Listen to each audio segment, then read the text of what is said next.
No one in the town remembered a time when the house at the end of Black Hollow Road wasn't avoided. It stood alone, half swallowed by dead trees and crawling vines, its windows blackened like empty eye sockets. The roof sagged under decades of rot, and the front door hung slightly open, as if it had been waiting.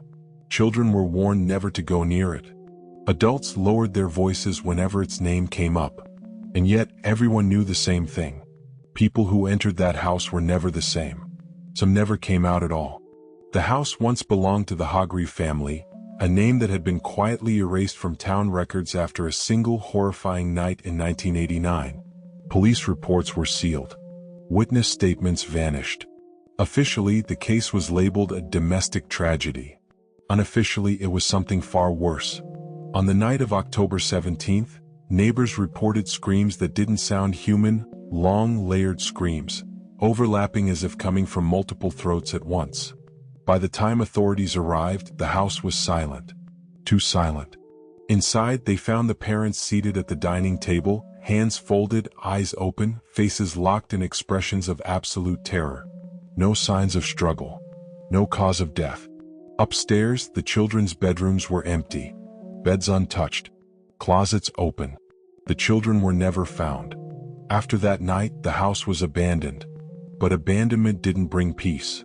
It brought attention. Over the years, the house became a magnet for the desperate, the curious, and the reckless. Paranormal investigators, urban explorers, true crime enthusiasts. Most stayed only minutes before fleeing in panic. A few stayed longer. And then there were the disappearances. In 2006, a college student named Eric Malone broke in to film a documentary. His camera was later found in the living room, still recording. The footage showed him laughing at first, mocking the rumors. Then, faint knocking sounds began echoing from inside the walls. Not from outside.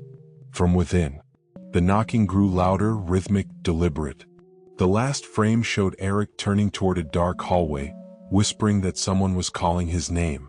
The footage cut to static. Eric was never seen again. By 2018, the house had claimed at least 9 people. No bodies. No evidence. Just silence and the house still standing. The true crime community called it a statistical anomaly. Locals called it cursed. But one detail tied every disappearance together.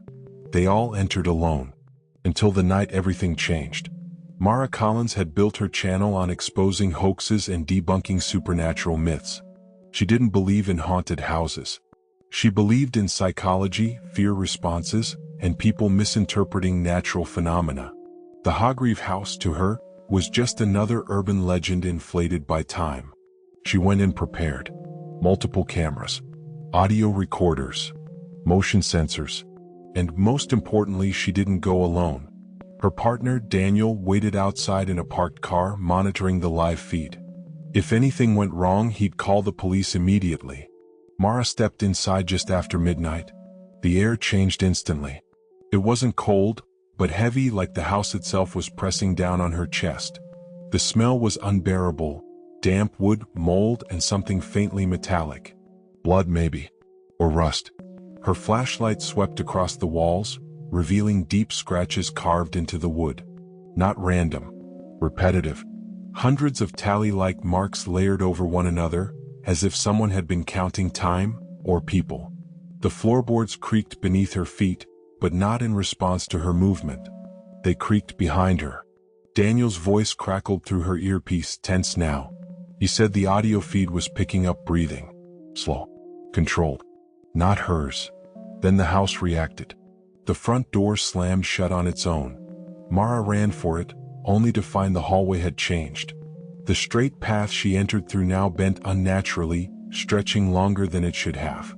Doors lined the walls that hadn't been there before. Every one of them slightly open. From inside the walls came whispering. Not voices, memories, fragments of arguments. Children crying. A woman begging someone to stop. The sounds overlapped, layered, building into a suffocating chorus that made Mara's vision blur. This was the power shift. The house was no longer a location. It was an entity. Daniel screamed through the earpiece that the live feed was glitching, that something was standing behind her on every camera at once. tall, thin, its face hidden in shadow, except for a smile that stretched too wide. Mara turned slowly. The hallway was empty. Then the whispering stopped. Silence. Absolute silence. The doors slammed shut simultaneously. The lights on her equipment died. And the house spoke, not in sound but in pressure, forcing memories into her mind that weren't hers.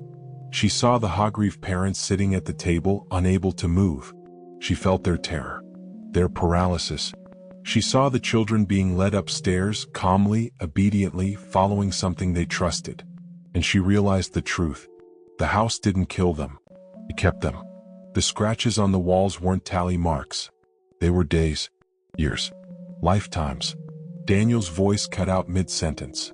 Outside, the car alarms began to blare, then stopped abruptly. The last thing Mara heard through the earpiece was a soft knock. From inside the car. The house wasn't trapping intruders anymore. It was expanding. Mara backed into the nearest room, slamming the door behind her. The room was a child's bedroom, perfectly preserved. Toys neatly arranged. Drawings taped to the walls, each one depicting the house, taller and darker each time. In the final drawing, the house had no doors, only mouths. The floor creaked beneath her feet again, this time directly behind her. The camera on her chest flickered back to life for just a moment, long enough to capture a shadow rising along the wall, stretching toward her. And then the feed went black. The next morning, police found Daniel's car abandoned on Black Hollow Road. Doors open, engine cold, no signs of a struggle. Inside the house, they found Mara's equipment stacked neatly in the living room, still recording. The final audio file contained only one sound, a child laughing, and a new knock, coming from inside the walls. To be continued in Part 2.